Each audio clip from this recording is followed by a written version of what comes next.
Olá pessoal, tudo bem? Meu nome é Paulo César, PC, professor de Geografia. Você sabe o que é uma massa de ar? Você sabe quais são as principais massas de ar que atuam no Brasil? Então, vamos à aula! Massa de ar, ou massas de ar, são porções da atmosfera com características próprias, características particulares, de temperatura, de pressão e de umidade. Uma massa de ar, pessoal, ela vai se deslocar sempre de um local de maior pressão para um local de menor pressão, tá? Então, lembrar que o deslocamento de uma massa de ar, ele vai ser feito sempre de um local de maior para um local de menor pressão. A massa de ar, ela leva a característica do local onde ela se origina. Então, se ela vai se originar numa região fria, ela vai levar essa característica de baixa temperatura. E ao longo do trajeto, ao longo do percurso, ela vai perdendo essas características. Então, as massas de ar, ao se deslocarem, levam as características dos locais onde se originam e vão perdendo parte dessas características ao longo do trajeto, adquirindo as características das regiões por onde elas vão passando. As características da região fonte, ou seja, da região de origem, prevalecem mais se a massa de ar permanecer muito tempo sobre a região fonte ou sobre a sua região de origem. Tudo bem? Então, o que é uma massa de ar? A massa de ar é uma porção da atmosfera com característica própria de temperatura, de pressão e de umidade e se desloca sempre de um local de maior pressão para um local de menor pressão. Eu tenho aqui um exemplo de uma frente fria. Perceba o que é uma frente. Frente é o limite de uma massa de ar em expansão. Observe que nessa imagem você tem três momentos diferentes. Você tem ali a massa de ar polar sobre a região sul do Brasil, pegando uma parte da região sudeste. Depois você tem o mar moderado, o ar polar moderado, até chegar ao mar polar fraco, que já chega ali na parte sul da região amazônica. Tá? Então, o que nós temos? O deslocamento dos ventos. Vamos lembrar também aí dos ventos?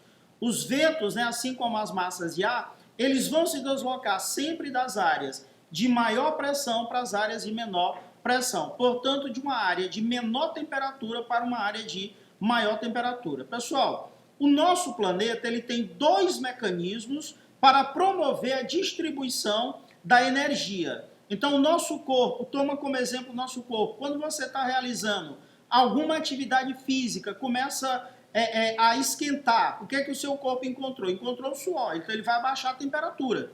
O nosso planeta encontrou dois mecanismos para promover a distribuição da temperatura. Nós temos os ventos e temos também as correntes marítimas.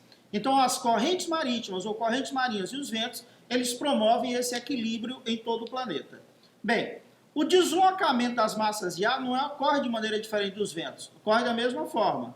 Deslocamento da massa de ar de uma região de maior para uma região de menor pressão. Como nós podemos classificar as massas de ar? Então vamos lá. Eu posso classificar as massas de ar de acordo com a zona climática onde ela se origina e também de acordo com o tipo de superfície. É bom você ficar atento porque isso vai determinar a característica da massa de ar ou as características das massas de ar. Então eu tenho, quanto à zona climática, pode ser equatorial, tropical e polar. Então, toda massa equatorial, ela é quente. Toda massa tropical é quente. Toda massa polar é fria. Quanto ao tipo de superfície, pode ser oceânica. Todas as massas oceânicas são úmidas e continentais secas. Opa, cuidado, olha ali o nome é seto. Qual é seto aí? Equatorial. Então, vamos tentar fazer o casamento aqui de algumas. Uma massa equatorial oceânica, quente e úmida. Uma massa tropical oceânica, quente e úmida. Uma massa tropical continental, quente e seca. Uma massa polar oceânica, fria e úmida. Polar continental, fria e seca. E por último, uma equatorial continental. Quente e seca? Não. Ela é quente e úmida. Por que, PC? Porque ela se origina no local onde tem muita água. Então, toda massa equatorial ela é quente e úmida. Então, como nós podemos classificar as massas de ar? Quanto à zona climática, equatorial, tropical e polar, e quanto ao tipo de superfície oceânica e continental. As massas de ar que atuam no território brasileiro. Então, nós temos aqui no território brasileiro a atuação de 5 massas de ar. 4 massas de ar classificadas como quentes e uma massa de ar classificada como fria. Observe aí as massas de ar que estão atuando no Brasil. A equatorial atlântica, quente e úmida, equatorial continental, quente e úmida, tropical atlântica, quente e úmida, a tropical continental, quente e seca, é a única massa de ar seco que atua no Brasil, e a massa polar atlântica, fria e úmida, que é a única massa de ar fria que atua no Brasil. Então, o que é que nós temos no Brasil? Predomínio de massas de ar quentes e úmidas, uma seca e uma massa de ar fria.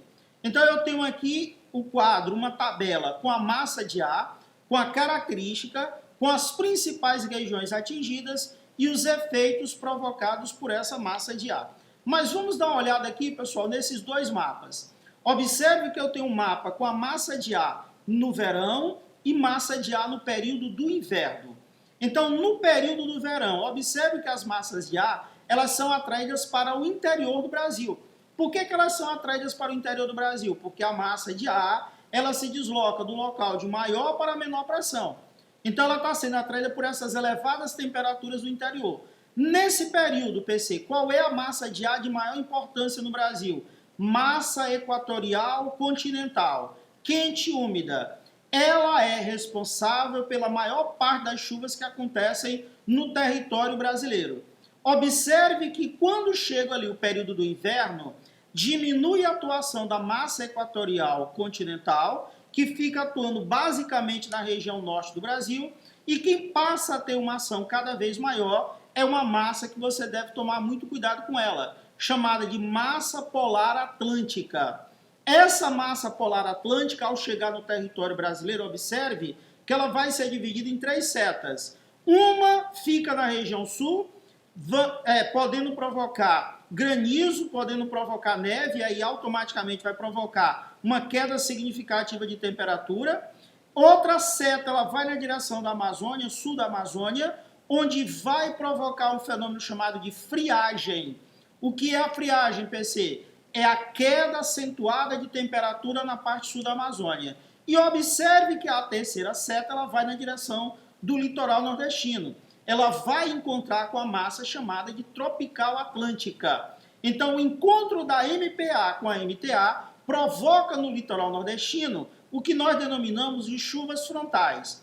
Pessoal, é o local do território brasileiro que as chuvas são concentradas no inverno. PC, mas na região sul chove no inverno, chove na primavera, chove no verão, no outono. Na região sul do Brasil, a chuva é bem distribuída. Enquanto que no litoral nordestino, na região que vai ali de Salvador até chegar no Rio Grande do Norte, aí eu tenho chuva concentrada no período do inverno, especialmente no estado da Bahia, no estado de Pernambuco, Alagoas e também na região ali de Sergipe. Então, chuva concentrada no inverno que vai no período de junho até setembro. Então, vamos relembrar. Qual a principal massa de ar atuando no Brasil no período do verão? Massa equatorial continental quente e úmida. No período do inverno, a MPA. Lembrando que essa MPA ela vai provocar geada e neve, pode provocar geada, pode provocar neve, aí na região sul. Ela vai na direção da região norte, onde vai provocar chamada friagem, que é a queda acentuada de temperatura no sul da Amazônia. Rondônia é muito afetado por essa massa de ar, e no litoral nordestino vai provocar aí as chamadas chuvas frontais. Bem, olha aqui essa imagem belíssima da queda de temperatura na região sul, provocada pela MPA. Outra imagem, aqui nós temos também a queda de temperatura na região sul, e aí chegamos aí nas chuvas em Salvador.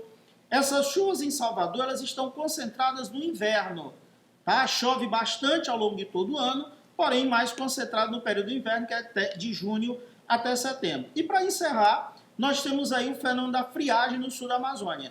Toda vez que você encontrar a expressão friagem na parte sul da Amazônia, está relacionada a isso. Está relacionada a esse deslocamento da MPA, massa polar atlântica, que vai provocar essa queda acentuada de temperatura na parte sul, especialmente aí na parte sul da Amazônia, né? Especialmente no estado de Rondônia. Tá ok? Pessoal, chegamos ao final de mais uma aula. Espero que ela tenha sido boa, espero que ela tenha sido proveitosa, pessoal. Tchau!